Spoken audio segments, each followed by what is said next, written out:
رحم الله من قرأ الفاتحة.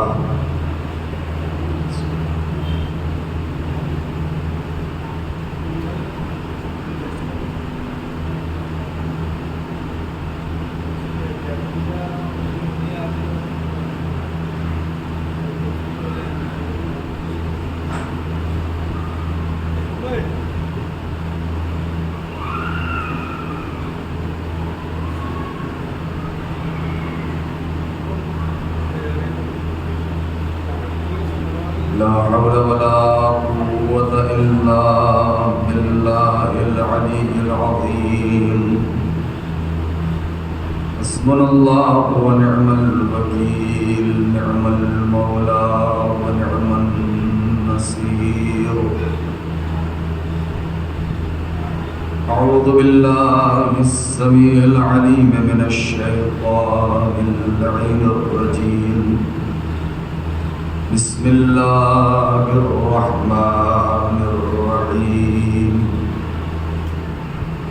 الحمد لله الذي لم يتخذ صاحبة ولا ولدا ولم يكن له شريك في الملك ولم يكن له ولي من الذل وكبره تكبيرا.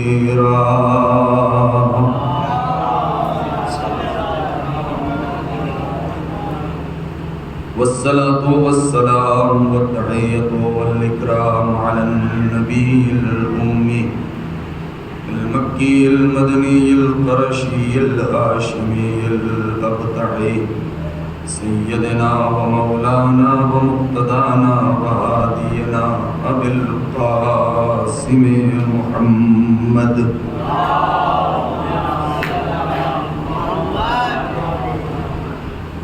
وعلى أهل بيته الطيبين الطاهرين المعصومين المظلومين الذين أذهب الله عنهم الرجس وطهرهم تطهيرا.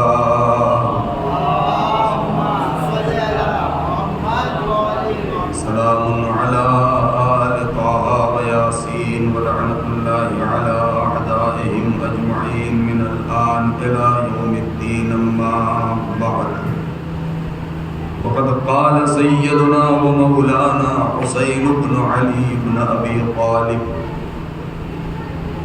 هذا ما أوصى به الحسين بن علي بن أبي طالب إلى أخيه محمد بن الحنفية أنه يشهد أن لا إله إلا الله وحده لا شريك له وأن محمدا عبده ورسوله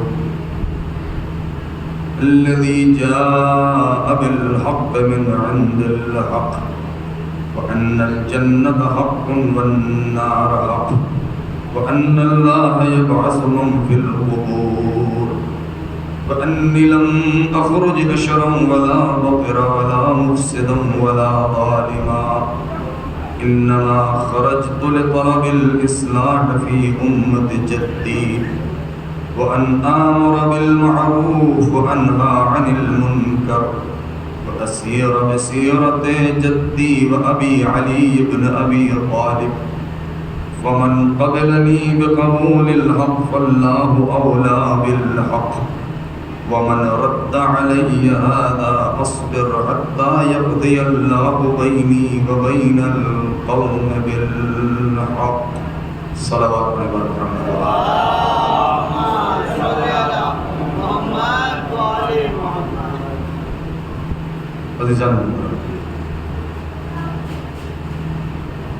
سرکار سید الشہداء حضرت ابا عبداللہ الحسین علیہ السلام کا یہ فقرہ، جس میں آپ نے اپنے مکمل مقصد کا اعلان کر دیا ہے کہ میں مدینہ چھوڑ کے کیوں جا رہا ہوں. یہ وصیت ہے حسین ابن علی ابن ابی طالب کی طرف سے اپنے بھائی محمد حنفیہ کے نام.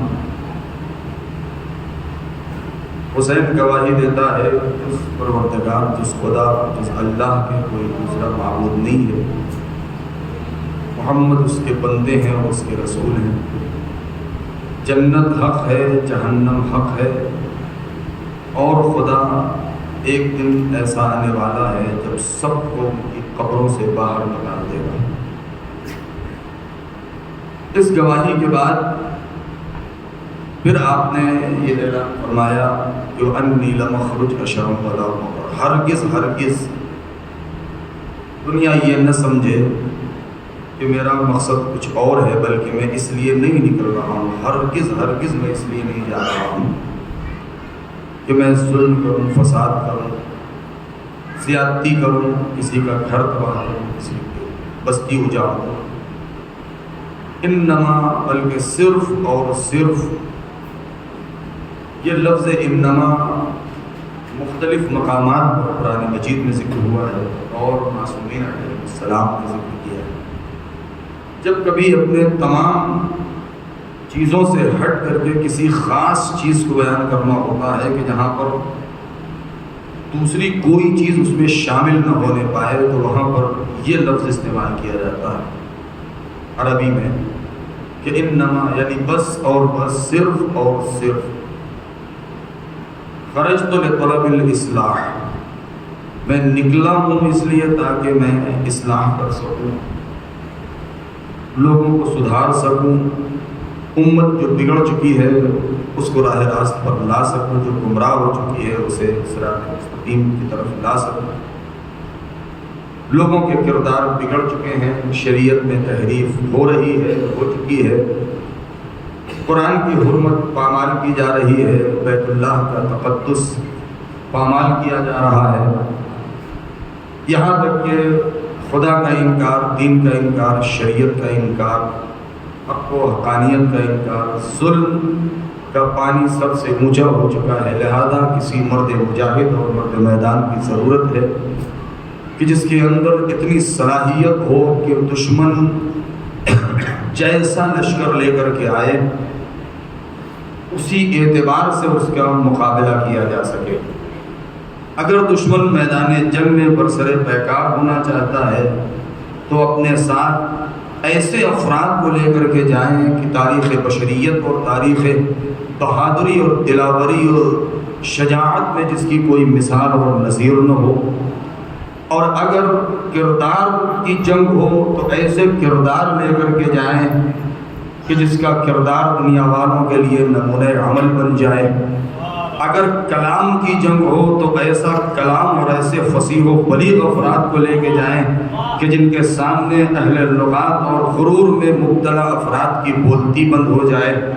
اگر عبادتوں کا غرور ہو تو ایسے عبادت گزار لے کے جائیں کہ اگر سر اپنی پیشانی زمین پر رکھ دیں تو وہ کربلا کی زمین جو ابھی تک معمولی زمین تھی وہ کربلائے معلیٰ بن جائے۔ نہیں صرف کربلائے معلیٰ نہ بن جائے بلکہ ایسے جیالے، ایسے عبادت گزار، ایسے مخلصین، ایسے خالصین، ایسے مخلصین بندے پروردگار کی بارگاہ میں اور دشمن کے مقابلے میں حسین لے کر کے جائے کہ اگر دشمن کو اس بات کے اوپر غرور ہو تو ایسی پیشانیاں لے کر کے جائے کہ اگر وہ اپنا سر پر سجود ہو جائے اور خاک پر رکھ دے تو قیامت تک بشریت اس مٹی کے اوپر اپنی پیشانی کو رکھنے کے لیے فخر محسوس کرے۔ آج پوری دنیا اپنی پیشانی رکھتی ہے تو خاک شفا پر رکھتی ہے، صرف اس لیے کہ وہاں پر اس زمین کے اوپر ایسے جیالوں نے، ایسے عبادت گزاروں نے اپنی پیشانی رکھی ہے کہ ہم سجدہ کر کے فخر کرتے ہیں، سجدہ ان کے اوپر فخر کرتا ہے۔ صلوات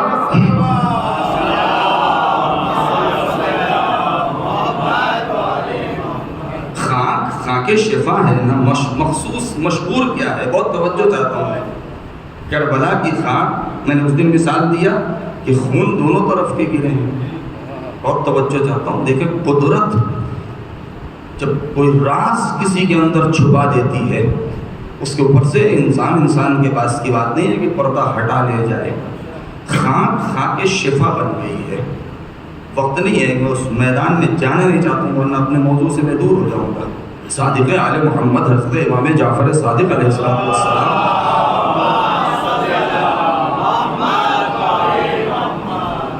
آپ نے بہت زیادہ، بلکہ میں یہاں پر دعا کروں کہ پروردگار سب کو کربلا کی زیارت نصیب فرما۔ آپ جائیں زیارت پر تو مقام امام صادق علیہ السلام جو کربلا معلیٰ میں ہے، جو لوگ گئے ہیں انہوں نے زیارت کیا ہوگا۔ نہر القمہ پار کرنے کے بعد مقام امام زمان جو ہے اس کے پار کریں تو باغ ہے، باغ امام صادق علیہ السلام، اس باغ کے آخر میں مقام ہے، وہاں جائیں۔ ایسی ساری حدیثیں وہاں پر لکھی ہوئی ہیں جو امام سے منسوب ہیں کہ پروردگار نے، دیکھیے بس بات سے بات نکلتی ہے، میں بھٹکنا نہیں چاہتا ہوں ورنہ پھر سمیٹنے میں مجھے مشکل ہوگی۔ مٹی کیا ہے اور توجہ چاہتا ہوں میں، جعلت لی الارض مسجدا وطہورا، قرآن کی آیت ہے۔ پروردگار نے مٹی کے اندر اتنی صلاحیت رکھ دی ہے کہ جسے ہم معمولی خاک سمجھتے ہیں، معمولی مٹی سمجھتے ہیں، اس کے اندر اتنی صلاحیت رکھ دی ہے کہ اس سے بڑی، اب میں کن الفاظ میں اس کے استعمال کروں کہ ایک ایسی کیمیائی طاقت ہے اس کے اندر، اس تراب کے اندر، اس خاک کے اندر، کہ جو چیز خاک میں ڈال دی جائے وہ مٹی اپنے اندر اس کو لے لیتی ہے، اس کو ختم کر دیتی ہے، اپنا جز بنا لیتی ہے۔ اور توجہ چاہتا ہوں، فضائل میں پڑھنا چاہ رہا تھا لیکن بہت میں چاہتا ہوں کہ اس کو بات زیادہ پھیلنے نہ پائے۔ پیغمبر نے کیا فرمایا؟ قرآن کی آیت ہے کہ جس کی طرف پیغمبر نے اشارہ کیا ہے، قرآن کی، جعلت لی الارض مسجدا وطہورا، کہ ہمارے لیے اس زمین کو جائے سجدہ یعنی سجدگاہ، پیشانی رکھنے کی جگہ، اور طہور بنایا گیا ہے۔ کیسی مٹی یہ پاک ہے، کتنی پاک ہے، صرف پاک نہیں ہے، یہ مٹی خود بھی پاک ہے، دوسروں کو پاک کرنے کی صلاحیت بھی رکھتی ہے۔ اگر آپ غور فرمائیں، میں ٹھہر کے بس اس کو سمجھا دو پھر آگے بڑھ جاؤں۔ کسی بھی چیز کو زمین میں دفن کر دیا جائے، کچھ سال، 2 سال، 100 سال، 50 سال جو بھی گزریں گے، اس کے بعد اس کا نام و نشان نہیں، وہ چیز مٹی اپنے اندر اس کو لے لیتی ہے۔ کیسی ہی بیماری کسی انسان کو ہو، اگر وہ مر جائے، اس کو زمین میں دفن کر دیا جائے تو زمین اس کے اندر جتنے بھی میکروب اور بیکٹیریا اور جراثیم اور وائرس ہیں وہ سب کو ختم کر دیتی ہے۔ لہذا قرآن میں کیا ہے کہ ہمارے لیے سجدگاہ ہے، یعنی پیشانی رکھنے کے لیے سب سے بہترین جگہ زمین ہے جو خاک ہے۔ لیکن انہی زمینوں میں، انہی مٹیوں میں جتنی بھی مٹی ہے، بھائی دھوپ پڑ جائے اس کے اوپر تو پاک ہو جاتی ہے، انسان کے پیر میں نجاست لگ جائے، انسان کے چپل اور جوتے میں لگ جائے، گاڑی کے ٹائر میں لگ جائے، چھڑی میں لگ جائے، دھلنے کی ضرورت نہیں ہے، انسان چند قدم چلے کہ وہ نجاست دور ہو تو وہ پاک ہو جائے گی، اتنی پاک ہو جائے گی کہ پھر آپ اس کو کہیں بھی پاک و پاکیزہ جگہ پر بھی اس کو پہن کے جا سکتے ہیں، پھر وہ نجاست اس میں نہیں ہے۔ تو مٹی کی خصوصیت کیا ہے کہ وہ پاک کرنے والی بھی ہے اور جائے سجدہ بھی ہے۔ مکے کی زمین اور مکے کی مٹی کتنی پاک ہوگی، مدینے کی مٹی کتنی پاک ہوگی، لیکن اگر صادق آل محمد کی حدیث پر غور کریں تو آپ نے کیا فرمایا؟ کربلا کی مٹی اور کربلا کی زمین اتنی پاک ہو گئی کہ صرف پاک ہی نہیں ہوئی بلکہ خاک شفا بن گئی۔ اب اس تفصیل میں مجھے نہیں جانا، اس دن میں نے ذکر کیا تھا کہ خاک شفا ہر بیماری کا علاج رکھ دیا ہے، اس کے آداب بھی بیان کیے گئے ہیں۔ وقت نہیں ہے، ممکن ہے کہ ہمارے جوان سوچے کہ میں نے اس میں بہت زیادہ پھیلا دیا ہے کہ خاک شفا ہے، کربلا سے انسان لے کر کے چلا آئے مٹی، نہیں، اس کے آداب ہیں۔ کربلا سے اگر ہم امام حسین السلام کے روضے کے اندر سے بھی اگر ہم مٹی لے کے آئیں گے جو اصل خاک شفا ہے، اور اس کو ہم یوں ہی اٹھا کے اور لے کے چلے آئیں اور کربلا کے حدود سے باہر نکلیں گے تو روایات یہ کہتی ہیں کہ اس کے اندر وہ خاصیت نہیں رہ جائے گی۔ کیوں؟ اس لیے اس کی وہ خاصیت ختم ہو جائے گی، بلکہ اس کے لیے کچھ دعائیں ہیں، کچھ ذکر ہے کہ اٹھاؤ تو کس حالت میں رہو، کیا دعا پڑھ کے اٹھاؤ، جب اٹھاؤ تو اس کو کس انداز سے بند کرو، حرم سے نکلو تو کیا کہتے ہوئے نکلو، پھر اس کے بعد اس کے اوپر کتنی مرتبہ کیا ورد پڑھو، جب سرحد کربلا اور کربلا کا جو شہر یا حدود ہیں یا حائر حسینی سے باہر نکلو تو کیا پڑھ کے نکلو تاکہ اس کے اندر وہ خاصیت برقرار رہ جائے. تو امام صادق علیہ السلام کیا فرماتے ہیں؟ حنکوا اولادکم بالتربہ.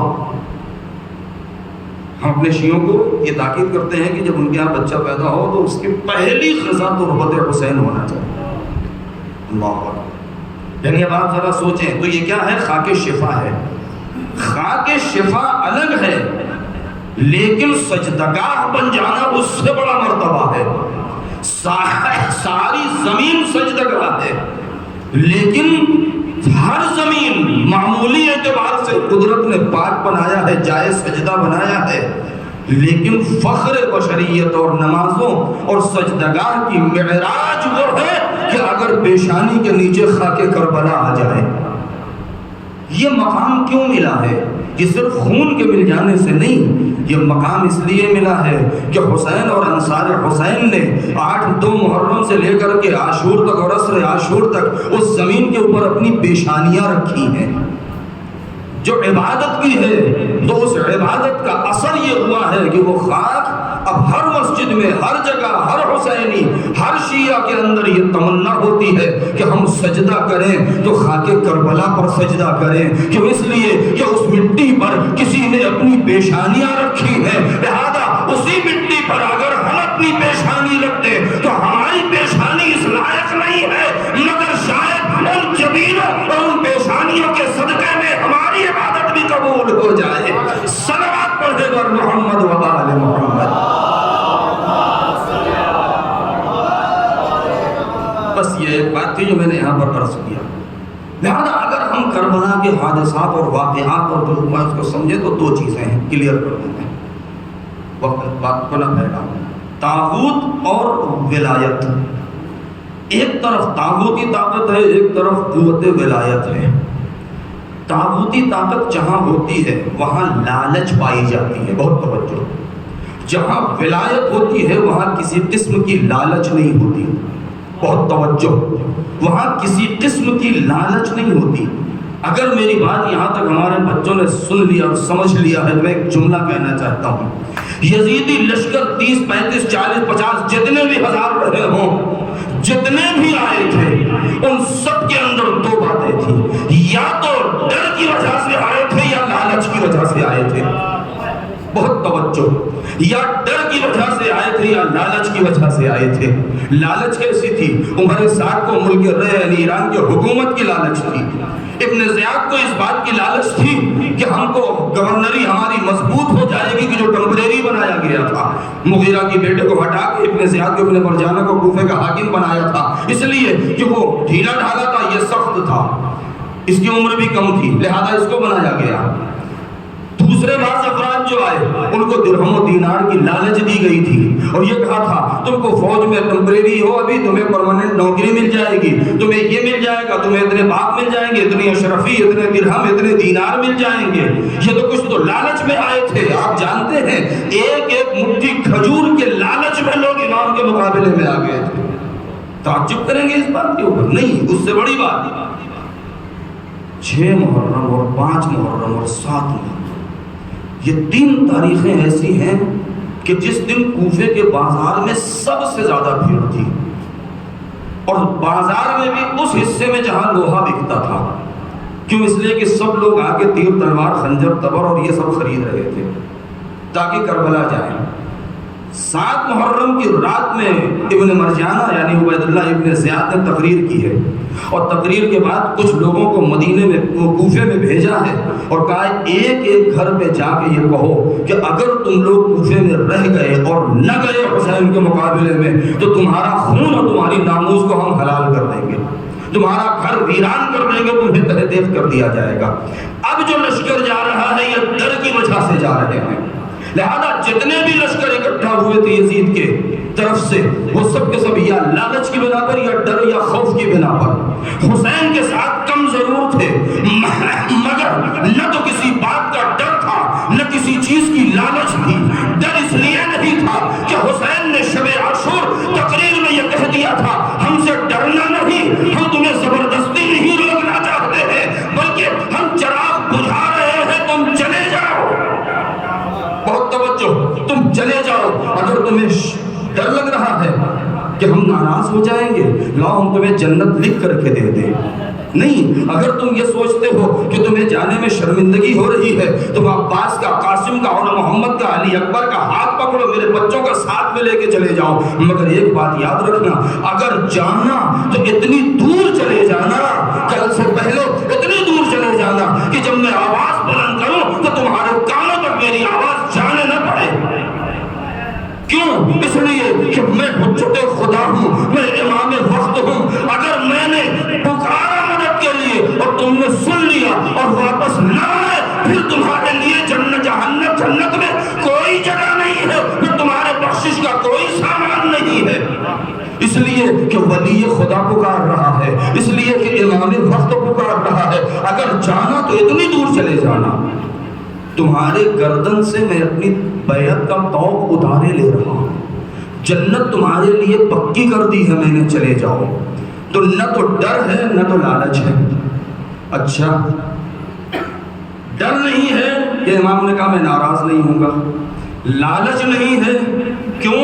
اس لیے کہ امام نے تو کہہ دیا تو ہمارا ساتھ دو، چاہے نہ دو، جنت تمہاری پکی ہے. اے میرے دوستو، حسین کی مجلس اس لیے نہ کریں کہ جنت میں چلے جائیں گے. توجہ چاہتا ہوں میں. نماز اس لیے نہ پڑھیں کہ ہمیں جنت مل جائے گی.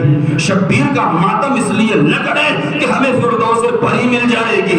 کربلا والوں سے کچھ سیکھیں. جب جنت پکی ہو چکی تھی تو پھر لوگ کیوں نہیں گئے؟ کیوں بار بار یہ کہہ رہے تھے اے مولا، ایک بار کیا 1000 بار قتل کیا جائے، زندہ کیا جائے تو آپ کے قدموں پہ جان دیں گے. جنت میں جانے والے اور ہوتے ہیں، انہیں جنت نہیں چاہیے، انہیں حسین چاہیے تھے.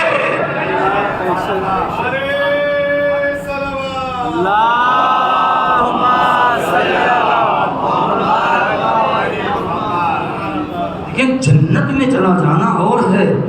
ہم مجلس اس لیے نہ کریں کہ ہمیں جنت مل جائے گی، شہزادی خوش ہو جائیں گی، ان کے رومال میں ہمارے آنسو جمع ہو جائیں گے، ہمیں وہاں موتیوں کی شکل میں اور درہم و دینار اور ارشفی اور میوے اور حور و غلمان کی شکل میں مل جائیں گے. نہیں، ہمیں ان سے مطلب ہی نہیں ہونا چاہیے.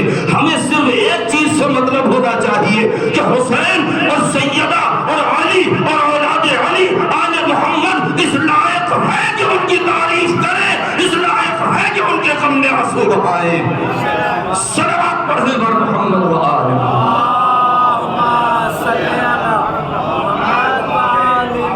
جب ہم اس خلوص کے ساتھ فرش عزا پر آئیں گے، لالچ نہیں ہوگی، تو پھر کیا ہوگا؟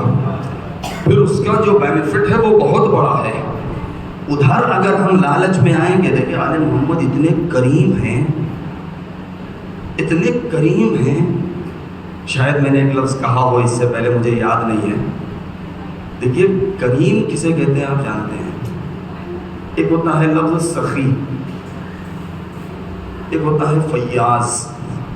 حاتم سخی تھا، حاتم طائی کا نام سنا ہی ہوگا. بہت سے گزرے ہیں ایسے نوابین. سخی ہیں، جو آ رہا ہے سب کو دے رہے ہیں، دے رہے ہیں، دے رہے ہیں. کوئی یہ کہہ نہیں سکتا کہ ہم خالی ہاتھ چلے گئے، تھوڑا دے، زیادہ دے، جو بھی دے، مدد کیا. فیاض اس سے بھی زیادہ بڑا. لیکن آل محمد کو نہ سخی کہا ہے نہ فیاض کہا ہے. آل محمد کے لیے جو لفظ قرآن نے استعمال کیا ہے، یہ مفسرین نے وہ لفظ کریم استعمال کیا ہے. غور فرمایا آپ نے؟ کیوں؟ اس لیے کہ سخی اور فیاض ہر آنے والے کو دیتا ضرور ہے، اس کے دروازے پر لائن لگی ہوتی ہے.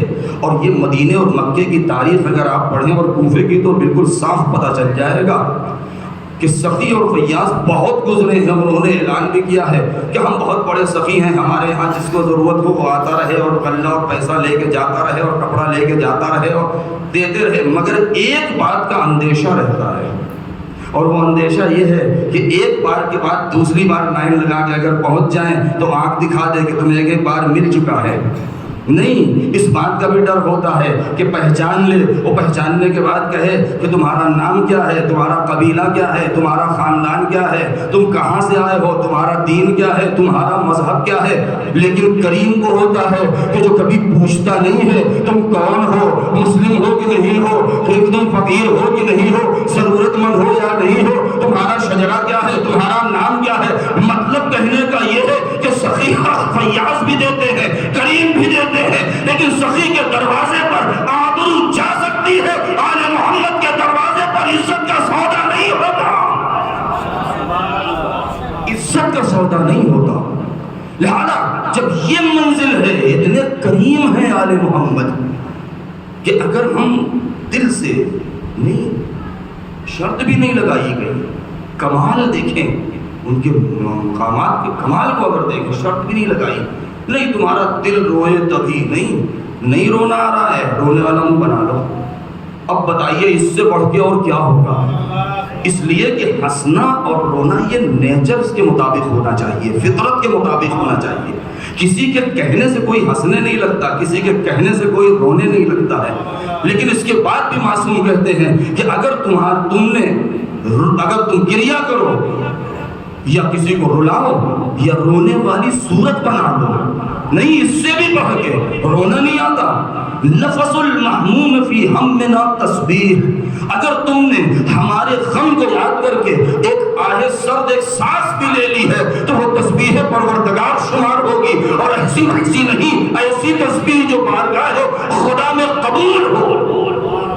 اب بتائیے کہ اتنے کریم ہیں تو وہ تو ہمیں جنت ویسے ہی دلوا دیں گے، لیکن کربلا والوں سے ہم سیکھے کہ بار بار قربان کیوں ہونا چاہ رہے تھے، بار بار قتل کیوں ہونا چاہ رہے تھے، امام کو چھوڑ کے کیوں ہم نہیں جانا چاہ رہے تھے۔ وجہ یہ ہے اکیلے جنت میں چلا جانا اور ہے، لیکن اگر کوئی سچا حسینی بن گیا تو خود بھی جنتی ہے، دوسروں کو بھی بنا سکتا ہے۔ صلوات پڑھے بر محمد و آل محمد۔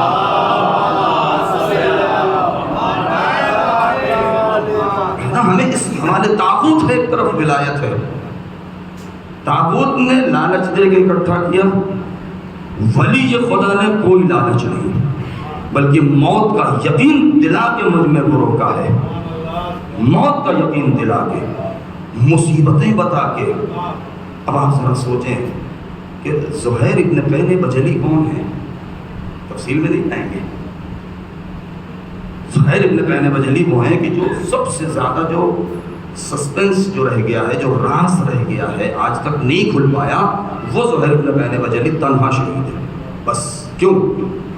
بھائی جناب غیب کلبی کرسچن تھے، 17 دن پہلے شادی ہوئی تھی، جا رہے تھے، راستے میں قافلہ ملا، امام سے گفتگو ہوئی، ایمان لے آئے، اور فطرت اتنی زیادہ بدل گئی کہ کہاں وہ عیسائی تھے اور کہاں وہ ایسے حسینی بن گئے۔ جناب حر ابن یزید ریاحی کہ جو کسی لشکر میں نہیں تھے، کسی بھی لشکر میں نہیں، میں اس لیے جان بوجھ کے کہہ رہا ہوں کہ آپ لوگوں کو دھوکہ نہ ہو، یعنی جو لشکر جو تھا پہلے، جو فوج تھی ابن زیاد کی، اس میں نہیں تھے، خصوصی بلا کے ان کو بھرتی کیا گیا تھا اور یہ حکم دیا گیا تھا کہ جاؤ۔ لہذا حر کہ جو طاغوت کے ساتھ ہو گئے، باطل کے ساتھ، اور اس کے بعد اتنا بڑا گناہ کے لے کر کے امام کو کربلا پہنچ گئے کہ آخر تک وہ ندامت میں یہی کہتے رہے کہ یہ جو کچھ بھی آپ کے اوپر ہو رہا ہے میری وجہ سے ہو رہا ہے۔ مگر حسین ابن علی نے انہیں بھی وہاں سے نکال لیا، غیب کلبی کو نکال لیا۔ زہیر ابن قین بجلی کون ہے کہ جو شروع سے عثمانی تھے، خلفاء کے ساتھ تھے، عثمانی خلیفہ رہے، یہاں تک کہ امام حسن کے ساتھ بھی نہیں آئے، مولا علی کے ساتھ بھی نہیں آئے، امام حسین کے ساتھ بھی نہیں آئے، اور ہمیشہ ان کے مخالف رہے ہیں۔ مگر ان لوگوں سے جو گفتگو ہوئی ہے وہ گفتگو تھوڑی دیر کی ہے، مگر تاریخ کہتی ہے کہ جب زہیر ابن قین کا خیمہ لگا ہوا تھا اور ایک مرتبہ امام نے بھیجا ہے کہ جا کے زہیر کو بلا کے لے آؤ، تو جب وہ گیا ہے، کہا کہ چلو آقا آپ کو بلا رہے ہیں، تو انہوں نے آنے سے انکار کیا، کہا کہ آنے سے انکار کیا ہے۔ دسترخوان میں بیٹھے زوجہ نے کہا کہ زہیر فرزند زہرا بلا رہا ہے، ایک بار سن تو لو۔ جب ادھر سے زور ہوا تو لقمہ رکھ کے اور امام کے خیمے میں گئے، کوئی نہیں گیا ساتھ میں، عجیب دیکھیے آپ، کوئی نہیں گیا ساتھ میں، اکیلے خیمے میں گئے امام کے، اور بہت جلدی باہر آ گئے، داخل ہوئے ہیں اور فوراً باہر آ گئے۔ اتنی دیر میں کیا بات ہوئی آج تک کوئی مورخ لکھ ہی نہیں سکا۔ اور جب خیمے سے نکل کے اپنے خیمے میں گئے ہیں تو کھانا پینا کہا، فوراً کہا کہ جلدی سب سمیٹو چلو امام کے پاس۔ یعنی یہ انقلاب جو زہیر کے اندر آیا یہ اتنی جلدی امام نے کون سا؟ اسی لیے کہا جاتا ہے کہ نبیوں نے بڑے بڑے معجزے دکھائے ہیں، ائمہ نے معجزات دکھائے ہیں، پیغمبر نے معجزات دکھائے ہیں، یہاں تک کہ عیسائیوں نے کہہ دیا تھا کہ یہ ایسے صاحب اعجاز شخصیتیں ہیں، ان کے چہروں میں وہ دم ہے، اگر اشارہ کر دے پہاڑ اپنی جگہ چھوڑ دے۔ مورخین کہتے ہیں، میرے استاد کہتے ہیں کہ حسین کا معجزہ اگر دیکھنا ہے تو حسین کا سب سے بڑا معجزہ یہ تھا کہ اس کروڑوں کی انسانوں کی اور آدمیوں کی بھیڑ میں حسین نے 72 جواہرات نکال لیے تھے۔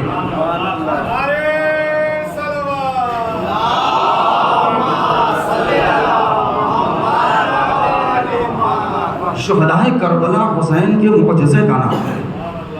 ایسے ایسے افراد، میں بات کو سمیٹ دوں، لہذا یہ جو امام چن کر کے لے آئے ہیں 72 سے زیادہ ہیں شہداء، لیکن یہ 72 ان کی جو خاص اہمیت ہے وہ کبھی تفصیل سے سن لیجئے گا۔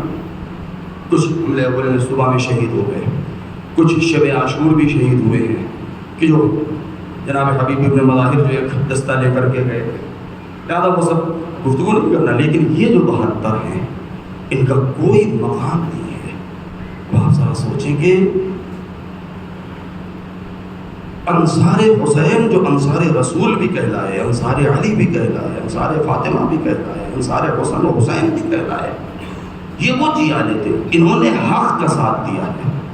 اور یہی وہ نقطہ ہے کہ اب تا ابد اور تا قیامت کربلا کبھی مزمحل نہیں ہو سکتی، کربلا پر کبھی زوال نہیں آ سکتا ہے۔ کیوں؟ اس لیے کہ یہ سلسلہ کہاں سے ملتا ہے؟ غدیر سے۔ یہ سلسلہ کہاں سے ملتا ہے؟ غدیر سے۔ کربلا نے غدیر کے پرچم کو بلند کیا ہے۔ نہیں، میں کچھ بات کہنا چاہ رہا ہوں، کربلا نے غدیر کے پرچم کو بلند کیا ہے۔ کون سا پرچم بلند کیا ہے؟ اس دن میں نے کہا تھا نا، جملہ یاد ہوگا آپ کو، کہ جس نے معمولی جھنڈا سمجھا وہ میدان میں پھینک کے بھاگا، جس نے عزت اسلام سمجھا بازو کٹ گئے، جھکنے نہیں دیا۔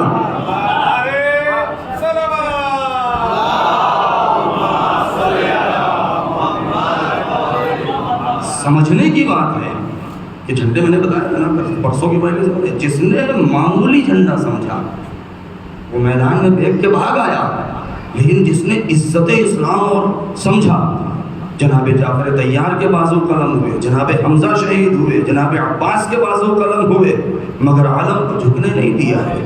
کون؟ کیوں؟ اس لیے کہ وہ علم ہے جو لوائے حمد بن کے پیغمبر کے ہاتھوں میں آیا، بدر میں اٹھا، احد میں، خیبر میں، خندق میں، سارے معرکوں میں اٹھا ہے، اور اس کے بعد پھر یہ سب سے بلندی پر غدیر میں پہنچا ہے، اور غدیر کے بعد پھر اس غدیر کو معراج عطا کی ہے عباس نے اپنے شانے کٹا کے۔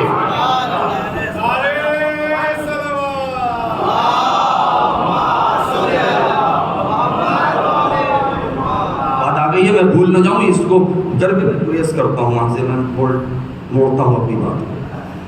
تاریخ پرچم عباس مجھے پورا نہیں پڑھنا۔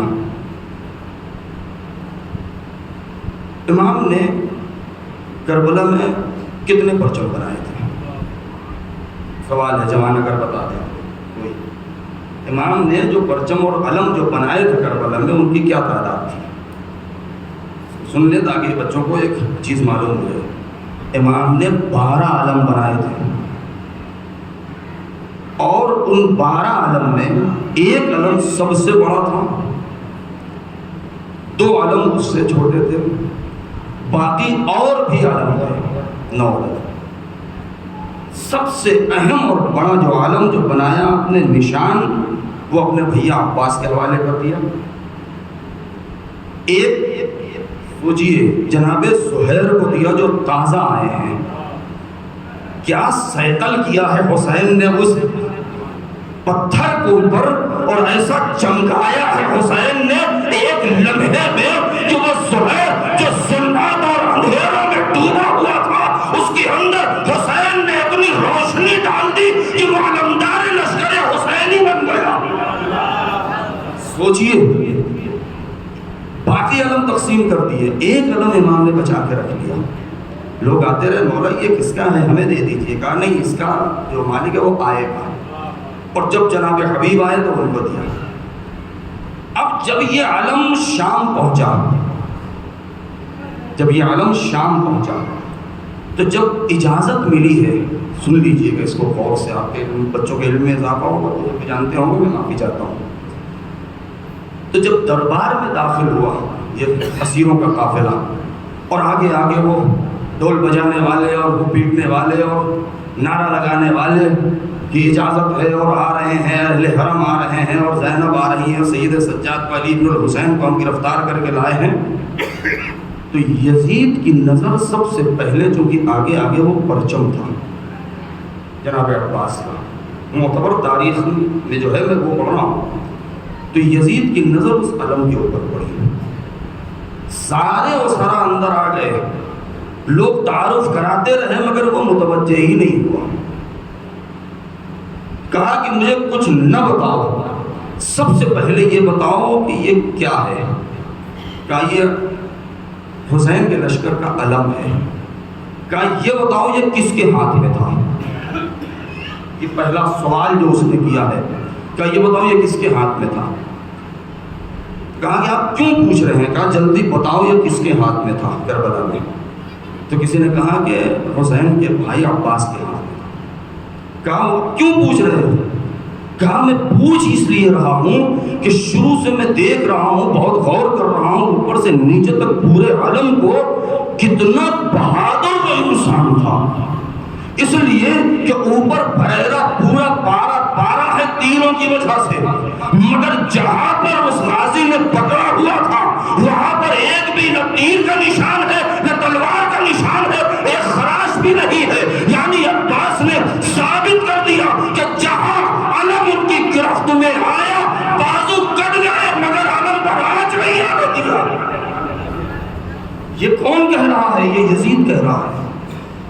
اب آپ ذرا سوچیں، تو یہ عالم اسلام تھا، عالم حقانیت، عالم انسانیت، یہ وہ عالم کہ جو غدیر میں سب سے اونچا کیا تھا نبی نے۔ ایک طرف تابوت، ایک طرف بلایا۔ تب یہاں سے تھوڑا سا میں آپ کو رخ دے کر کے اپنی بات کو ختم کر دوں، کیونکہ سنجیدہ گفتگو ہو گئی ہے۔ کل میں نے جہاں سے بات چھوڑی، غدیر کیا ہے؟ دیکھیے غدیر کو ایک واقعہ نہ سمجھے، ہمارا پورا سرمایہ، ہم حسینیوں کا، ہم علویوں کا، ہم فاطمیوں اور زینبیوں کا، ہمارا پورا سرمایہ، پوری دولت، ہماری پوری پراپرٹی دو چیز ہے، ایک غدیر ہے اور ایک عاشورہ ہے۔ اس سے بڑی دولت ہمارے پاس نہیں ہے، انہی دونوں دولتوں کو ہمیں بچانا ہے۔ غدیر کیا ہے؟ غدیر اسلام کی جوانی ہے کہ جہاں پر دین، شریعت، انسانیت، عزت، وقار اپنے پورے قد سے کھڑا ہے۔ کل میں نے چھوڑا تھا بات کہاں پر؟ آپ ذرا سوچیں کہ رسول اسلام نے جتنی بھی حدیثیں آپ نے بیان کی ہیں اہل بیت کے فضائل میں یا مولا علی کے فضائل میں، ایسے ہی نہیں کہہ دیا ہے۔ آپ نے کیا فرمایا؟ یا علی انت بمنزلۃ الکعبہ، اے علی تمہارا مقام وہی ہے جو کعبے کا ہے۔ اگر یہ حدیث آپ کے ذہن میں ہے تو ذرا واقعے کو دہرائیں ایک مرتبہ، واقعے کو دہرائیں ایک مرتبہ۔ مولا علی کو جتنے القاب ملے ہیں، امیر المومنین، یعقوب الدین، قائد الغر المحجلین، امام المتقین وغیرہ وغیرہ، بہت سارے جو اس میں حیدر، صفدر، اس میں سب سے زیادہ پسند لقب مولا کو کون سا ہے بتائیے؟ سب سے زیادہ وہ مولا کب خوش ہوتے تھے؟ جب ان کو یہ کہہ کے پکارا جاتا تھا، کیا؟ ابو تراب۔ غور فرمایا آپ نے؟ یعنی مولا کو اپنے جتنے لقب تھے ان میں ابو تراب سب سے زیادہ پسند تھا۔ ابھی ہم نے مٹی کی خصوصیات بیان کی ہیں نا، اگر آپ کا ذہن پہنچ گیا ہو کہ مٹی پاک بھی ہے، پاک کرنے کی صلاحیت بھی رکھتی ہے، علی ابو تراب ہے، علی خود بھی پاک ہے، علی کی محبت نسلوں کی طہارت کی ضمانت لیتی ہے۔ صلوات پڑھیں بر محمد و آل محمد۔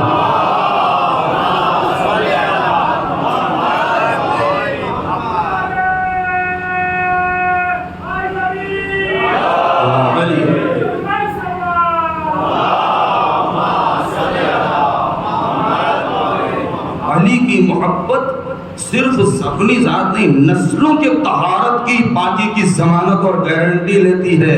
جب ابو تراب کو یہ لقب اتنا پسند ہے تو پھر اب کیوں دنیا تعجب کرتی ہے کہ علی جی کے چاہنے والوں کو فشار قبر کیوں نہ ہوگا؟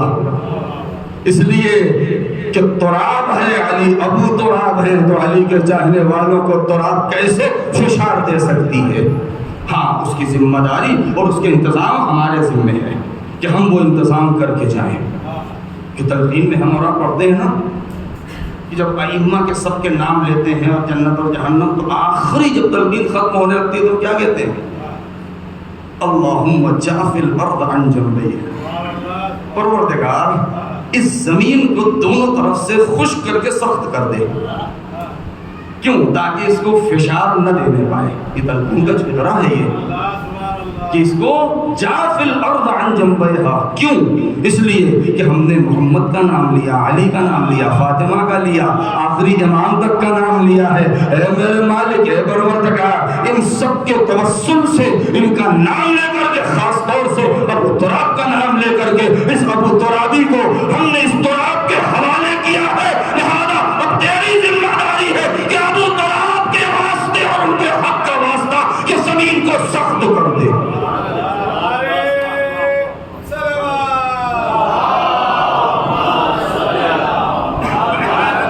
ایک منزل دوسری منزل پہ آئیے، واقعہ ہو گیا غدیر کا، من کنت مولاہ فہذا علی المولا، سب نے سن لیا۔ اور اس کے بعد کیا حکم دیا؟ 3 دن تک رکو، جتنے لوگ ہیں کوئی بچنے نہ پائے، آقا ہو چاہے غلام ہو، چاہے ملکہ ہو، چاہے کنیز ہو، چاہے گورا ہو، چاہے کالا ہو، چاہے کہیں کا بھی ہو، چاہے سیٹھ ہو، چاہے فقیر ہو، چاہے رشتہ دار ہو یا غیر ہو، کوئی بچنے نہ پائے، سب آ کے علی کے ہاتھ پہ بیعت کرو۔ اچھا، سب نے بیعت کر لیا، چاہے دل نہ چاہے، نبی دیکھ رہے ہیں اور حساب بھی لگائے ہوئے ہیں کون بچ رہا ہے کون نہیں۔ جب سب نے بیعت کر لی، نہیں، جب نبی نے اعلان کیا تو ایک شخص کھڑا ہوا، اس نے کیا کہا؟ قرآن کی آیت سأل سائل بعذاب واقع، اس سائل نے خدا سے کہا نبی کو مخاطب کر کے کہ اگر یہ آپ نے اپنی طرف سے کہا ہے تو آپ کے اوپر پتھر گرے، ہمارا اگر خدا کی طرف سے کہا ہے تو میرے اوپر پتھر گرے۔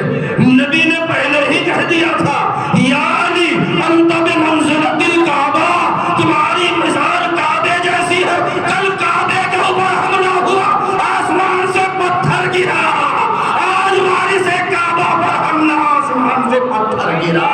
تنہا علی کی دشمنی ہی وہ دشمنی ہے جس پر عذاب آنے میں دیر نہیں ہوتی۔ ادھر عذاب مانگا، ادھر پتھر نازل ہو گیا۔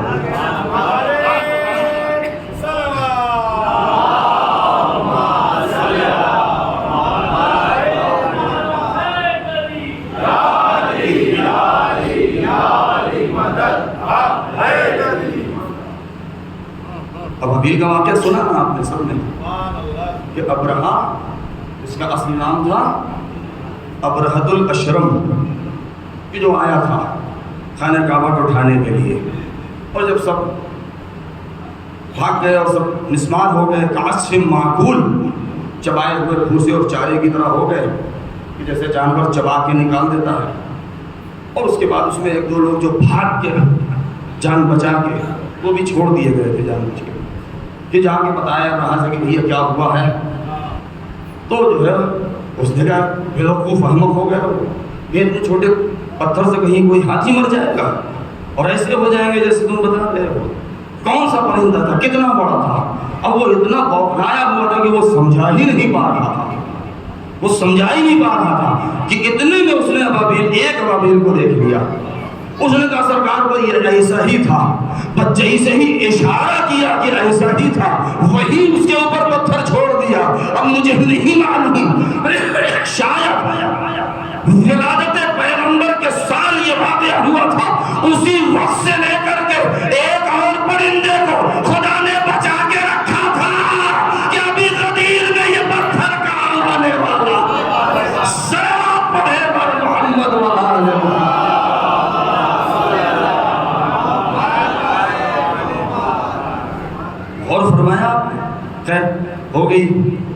تباہی ہو گئی۔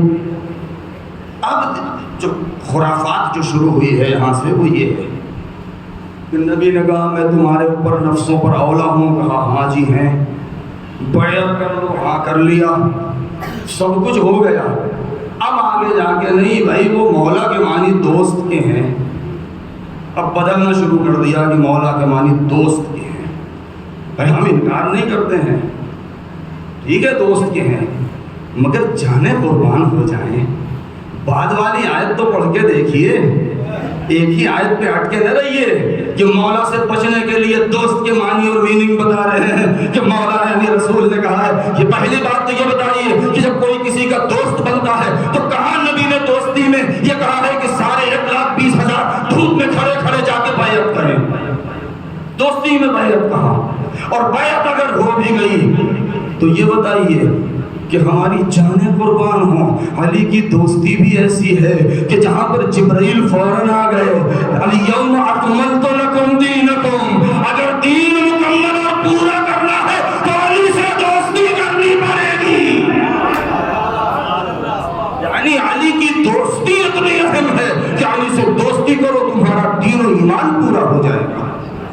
تو سب سے پہلے تو یہی جو خرافات اس میں ڈالنا شروع کیا، دوست، وہ اتممت علیکم نعمتی، نعمت پوری کر دیا میں نے تمہارے اوپر۔ یعنی اب کیا مطلب؟ غدیر سے ہٹ کے جو بھی دین ہے وہ پورا نہیں ہے، اس لیے کہ الیوم آج میں نے دین کو پورا کیا ہے، ٹھیک؟ اب اگر غدیر سے ہٹ کے، علی سے ہٹ کے جو بھی دین ہوگا وہ ادھورا ہوگا، اور جب ادھورا ہوگا تو خدا قبول کرے گا نہیں، جب خدا قبول کرے گا نہیں تو پھر قرآن خود ہی آواز دیتا ہے، بہت توجہ چاہتا ہوں، خدا خود ہی آواز دیتا ہے قیامت کے صفت کے بارے میں۔ وہ کہتا ہے، قرآن کی آیت ہے، یوم ندعو کل اناس بامامہم، سمجھ گئے؟ قیامت کا دن ایسا دن ہوگا جہاں ہمیں کچھ نہیں دیکھنا، یہ خدا کہہ رہا ہے، ہم ہر انسان کو اسی کے امام کے ساتھ اٹھائیں گے اور اسی کے امام کے ساتھ بھیجیں گے۔ اور فرمایا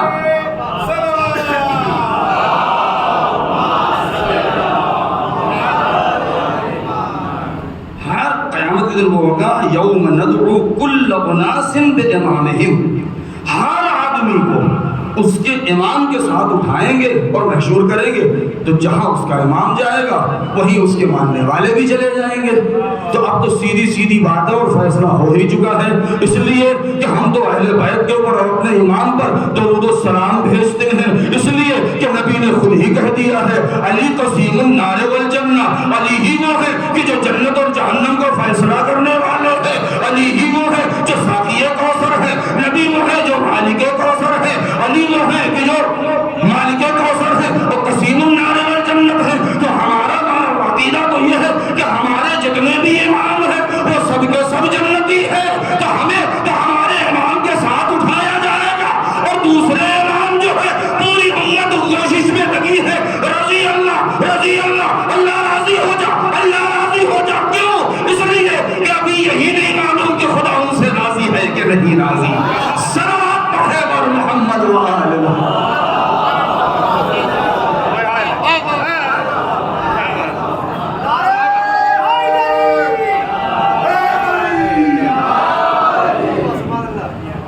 سیدھی بات ہے نا، کہیں سے میں نے کہیں ڈنڈی تو نہیں ماری، دھوکہ نہیں کیا بھائی۔ ایک طرف پوری امت دعا کر رہی ہے، یعنی خدایا راضی ہو جائے، ہر بار نام لیں گے، اور اگر بائی چانس کبھی جلدی میں چھوٹ گیا تو پلٹ کے کہیں گے خدا راضی ہو جا۔ کیا مطلب ہے؟ یعنی آپ کی پوری زندگی گزر گئی 100 سال کی، آپ کے پرکھوں کی زندگی چلی گئی صدیوں سے آج تک یقین نہیں آ پایا کہ پوری امت مل کے دعا کر رہی ہے۔ تو یہ اتنی دن سے دعا ہو رہی ہے، اب تو قبول ہو ہی چکی ہوگی، اب تو علیہ السلام کہہ دیجئے۔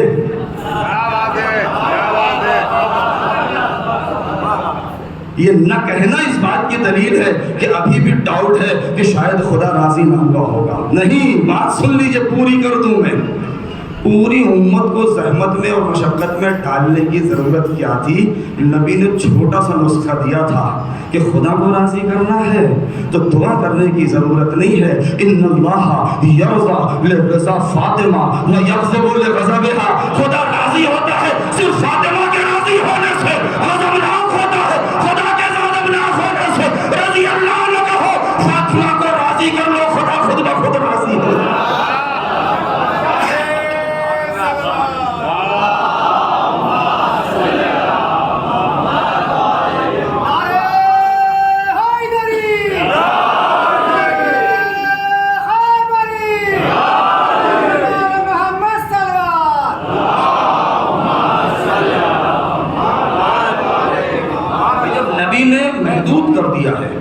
کہ ان اللہ یغضی لرضا فاطمہ و یغضب لغضبها.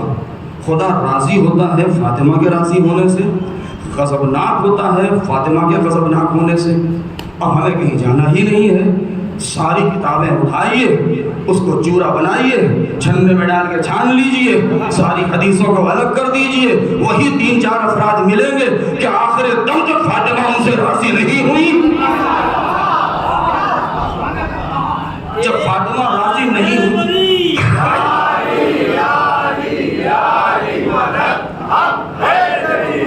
سیدھی بات ہے. کیوں؟ بھائی مورخین نے لکھا ہے توفیت کہ وہ وفات پا گئی، لیکن ان سے راضی نہیں تھی. ٹھیک، ان سے راضی نہیں تھی. وقت ختم ہو گیا، میں اس کو یہ بھی چھوڑتا ہوں، کل سے میں آگے بڑھاؤں گا تاکہ کل بھی آپ کچھ فضائل سن لیں، ورنہ میرے اوپر الزام لگائیں گے وہاں سے پڑھ کے چلے گئے. ایک صلوات پڑھیں اور محمد و آل محمد. ان سے راضی نہیں تھی، اور بھی بہت سے افراد تھے. تو غدیر کو اگر ہم وہاں پہ لے کے جائیں تو میں بات یہاں پہ مکمل کر کے چھوڑوں تاکہ کنٹینیو کروں. دیکھیے، ایک اصول ہوتا ہے، ایک قانون ہوتا ہے.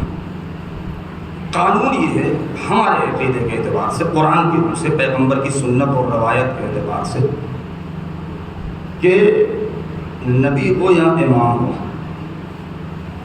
انی جاعل فی الارض خلیفہ. ایک نبیوں کے بارے میں اذ ابتلی ابراہیم ربہ بکلمات فاتمہن، پوری آیت. اس کے بعد آگے چل کے کیا ہے؟ 2 آیت سورہ انبیاء اور سورہ سجدہ میں، وَجَعَلْنَاهُمْ أَئِمَّةً وَجَعَلْنَا مِنْهُمْ أَئِمَّةً، کہ ہم نے امام بنایا ہے. دونوں مرتبہ یہ کہا، اور ہم ہی امام بنائیں گے. امت کو اس کا اختیار نہیں دیا جائے گا، نہ نبی، نہ امام، نہ رسول، نہ خلیفہ. یہ تینوں لفظ امت کو اختیار نہیں ہے بالکل. تو قرآن کا جو اصل دستور اور جو نیم اور جو رول ہے وہ کیا ہے؟ قانون ہے کہ خدا کی طرف سے بنایا جائے گا. اچھا ٹھیک ہے، نہیں مانا کوئی بات نہیں ہے. بھئی آپ نے اگر اپنا قانون بنایا تو کم سے کم اسی کے اوپر اڑے رہیے. بھئی آپ تو لڑک کے ادھر جاتے ہیں، لڑک کے ادھر جاتے ہیں، آپ کا خود ہی ایک مزاج نہیں ہے تو دنیا کیا کرے؟ ہمیں پھر کیوں برا بھلا کہا جا رہا ہے؟ بھئی ہم تو سیدھے سیدھے لوگ ہیں، ہم کو ایک چیز سمجھا دیجیے، ہمارے مقصد میں اتر جائے ہم مان لیں گے. لیکن ایک تو غدیر کا انکار، نہیں جی یہ امت کا حق ہے. ٹھیک ہے، کیا ہے؟ الیکشن ہونا چاہیے. صفیفہ میں الیکشن ہو گیا، تو اب جب صفیفہ میں الیکشن ہوا ہے تو پھر اب آخر تک یہی ہونا چاہیے تھا. اب اس کے بعد جب وہ دوسرا مرحلہ آیا تو اب وہ صاحب اپنے بعد ان کو معین کر رہے ہیں کہ میں ان کو بنا رہا ہوں. جب خدا بنا رہا تھا تو جگر پھٹ رہا تھا. خود بنا رہے ہیں، تمہیں امت کے اوپر تھوپا جا رہا ہے تو بڑے خوش ہو رہے ہیں. تیسرا مرحلہ آیا، نہیں امت کی ضرورت نہیں ہے، 6 لوگ آپس میں مل کے تو چن لیں. یعنی یہ اس کا مطلب یہ ہے کہ نہ قرآن کے اوپر بھروسہ ہے، نہ پیغمبر کے اوپر بھروسہ ہے، نہ اپنے ہی رائے کے اوپر بھروسہ ہے. اسی لیے میں نے اس دن یہ جملہ کہا تھا، اب بات کو میں چھوڑ رہا ہوں، کہ خلافت، سلطنت، بادشاہت اور ولایت میں فرق ہے. کہ بادشاہت، خلافت، سلطنت چھینی جا سکتی ہے، ولایت نہیں چھینی جا سکتی. اور ولایت نہیں چھینی جا سکتی. اسی کا اگر عروج دیکھنا ہے تو کربلا میں دیکھیں. بس دیر ہو گئی، 5 منٹ زیادہ ہو گئے، مجھے معاف کیجیے. کربلا میں اس ولایت کے جلوے کو اگر دیکھنا ہے تو کربلا میں دیکھیے.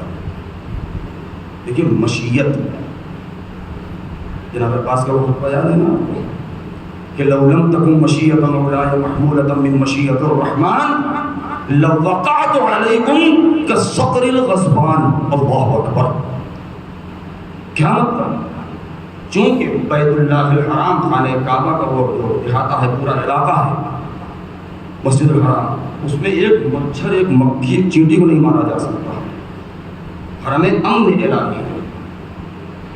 اب ابو الفضل عباس کا جملہ کیا ہے جو اس دن میں نے تھوڑا سا پڑھا تھا، لو لم تکن مشیت مولاي محبولة من مشیت الرحمن، اگر میرے مولا کی مرضی نہ ہوتی، مشیت نہ ہوتی، وہ مشیت جو رحمان اور خدا کی مشیت ہے کہ یہاں پر خون نہ بہایا جائے، لوقعت علیکم کالصقر الغضبان علی اصافیر الطیران. یہ جملہ ہے. کیا مطلب ہے؟ جملوں پر غور کریں نا تو انسان کے سامنے کچھ کھل جاتا ہے. مولا فرماتے ہیں کہ اگر میرے مولا کی مرضی نہ ہوتی کہ میں خاموش رہوں، وہ مرضی جو خدا کی مرضی ہے کہ یہاں پر خون نہ بہایا جائے، لوقعت علیکم، یہ حاجیوں میں تمہارے اوپر ٹوٹ پڑتا. کیسے ٹوٹ پڑتا؟ کالصقر الغضبان، غصے والے غصے میں بھرے ہوئے بڑے باز شکاری کی طرح. کس کے اوپر؟ علی العصافیر الطیران، چھوٹی چھوٹی چڑیوں اور گورئیاں جو اڑتی ہیں جیسے ان کے اوپر باز جھپٹ پڑتا ہے پنجوں میں لے لیتا ہے، ویسے ہی تمہارے اوپر ٹوٹ پڑتا. یہ جناب عباس کا جملہ ہے خانہ کعبہ کے پاس. یہ ولایت کربلا میں سمجھ میں آتی ہے کہ جب 8 محرم کو، یہ 8 محرم کا واقعہ ہے یا 7 کی شام کا ہے کہ نام ابھی اس شخص کا میرے ذہن میں نہیں ہے، یاد آئے گا میں بتا دوں گا اگر ابھی، کہ جب ابن زیاد کا خط آیا اور عمر سعد نے کہا کہ پانی بند کر دیا جائے گا، اور پانی تو بند ہو ہی چکا تھا، پانی نہ دیا جائے، اور اس نے اتنا گندا جملہ لکھا کہ منبر سے پڑھنا، لیکن بہرحال علم کے لیے ضروری ہے بتانا تاکہ بچے جانیں اس کو. تو ایک شخص کھڑا ہوا، بلکہ اس کا خط آیا تھا ابن زیاد کا، اس میں لکھا تھا عمر سعد کا نام، کہ میں نے یہودیوں اور عیسائیوں اور مشرکین اور جانوروں کے اوپر فرات کا پانی حلال کیا ہے، مگر حسین، انصار اور اولاد حسین کے اوپر میں نے حرام کر دیا. اسی طریقے سے جیسے قاضی شریح نے فتویٰ دیا تھا امام کے قتل کا، تو اس نے کہا کہ پانی میں نے حرام کیا. ایک شخص کھڑا ہوا، اس نے نجس جانوروں کا نام لیا اور کہا یہ لوگ پانی پی سکتے ہیں، مگر اے حسین تم کو ایک قطرہ نہ دیا جائے گا. آپ جانتے ہیں کیا ہوا ہے؟ مشیت کہ اگر زبان سے کچھ کہہ دے تو وہ ہو جائے. اب میں یہاں پر جملہ ٹھہر کے کہہ دوں، کیا زندان کی دیواروں میں اتنی طاقت تھی کہ ولی خدا کو اپنے خسارے میں رکھ پاتی؟ کیا لوہے کی بیڑیاں اور ہتھکڑیاں اور زنجیروں اور توقوں میں اتنا دم تھا کہ سید سجاد کی کلائی کو پکڑ پاتی؟ وہ فخر داؤد کہ داؤد کے ہاتھ میں لوہا موم ہو جاتا تھا، سید سجاد اشارہ کرتے تو کیا زنجیریں پگھل نہ جاتی؟ لیکن مشیت الہی، لیکن حسین نے ایک کرامت دکھائی ہے وہاں، اپنا کمال. اگر یاد آ جائے گا تو کل میں بتا دوں گا آپ کو کہ وہ شخص کھڑا ہوا. جب اس نے یہ جسارت کی ہے تو امام نے کیا کہا ہے؟ امام نے فوراً فرمایا لعنت ہو تجھ پر، خدا کرے کہ تو پیاسا تڑپ تڑپ کے مر جائے. امام نے کہا ہے، تاریخ کربلا لکھتی ہے کہ وہ پیاس ہی پیاس چیختا رہا.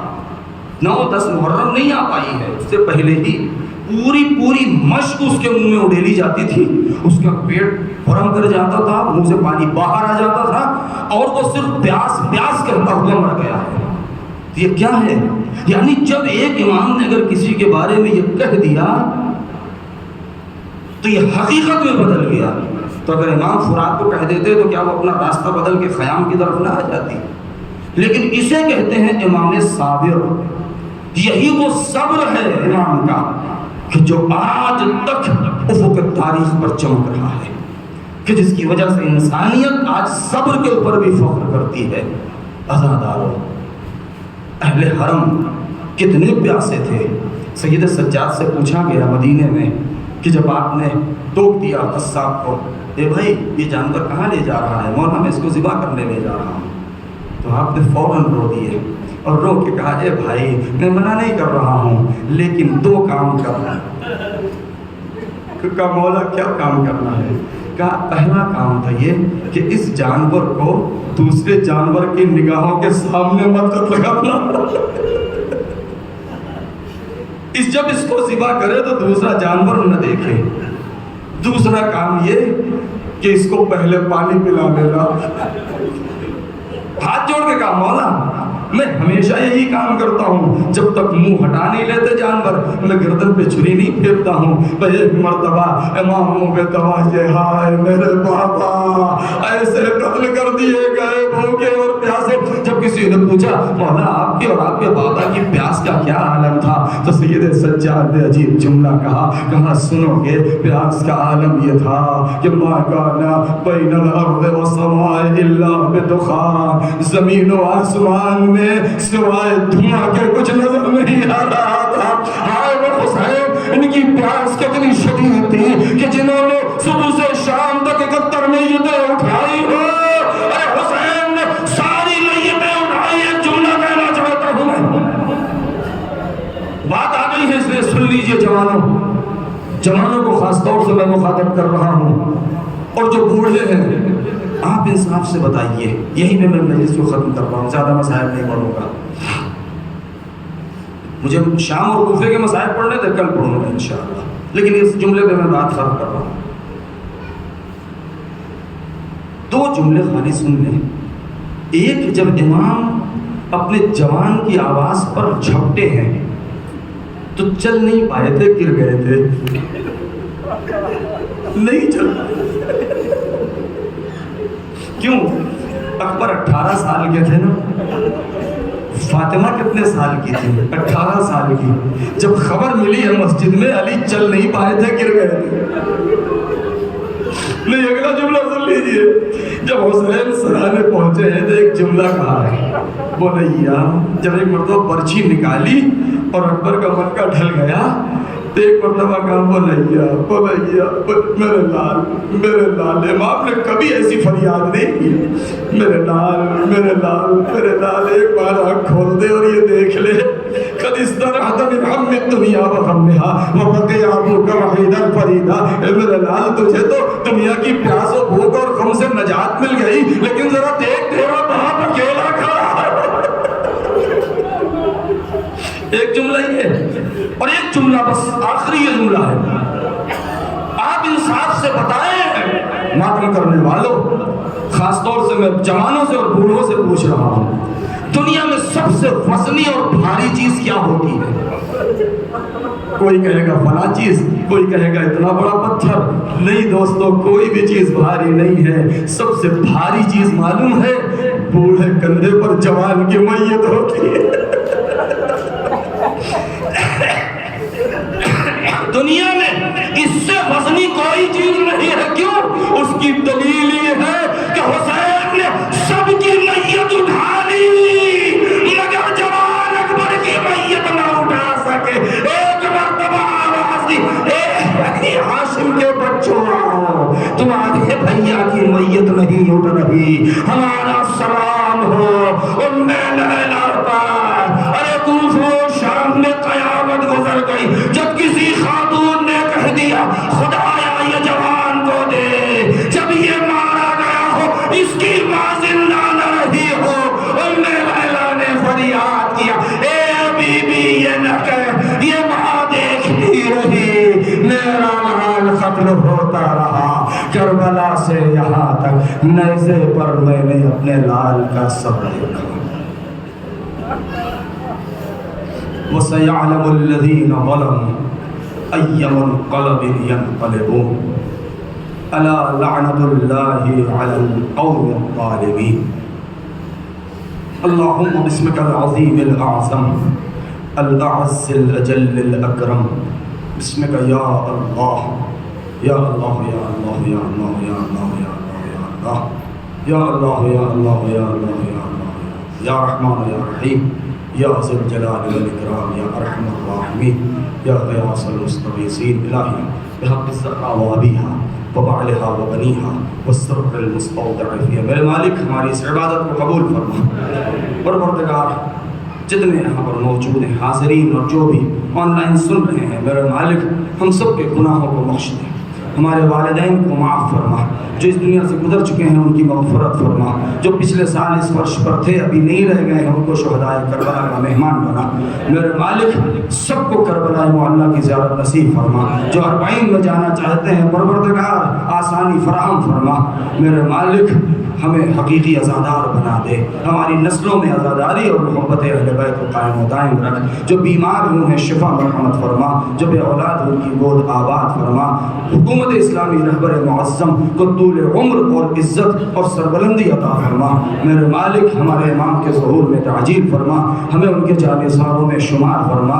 آپ حضرات سے خصوصی درخواست ہے کہ ایک صاحب بیمار ہیں جناب تقی علی ابن شیر علی کہ جو بہت زیادہ بیمار ہیں، میرے مالک تجھے واسطہ ہے شہدائے کربلا کا، بیمار کربلا کا، آل محمد کا، اس عزا کا، ان آنکھوں سے بہتے ہوئے آنسوؤں کا، میرے مالک ان کو اور تمام مریضان کو جلد سے جلد شفا مرحمت فرما بالنبی و آلہ۔ یا حسین یا حسین یا حسین۔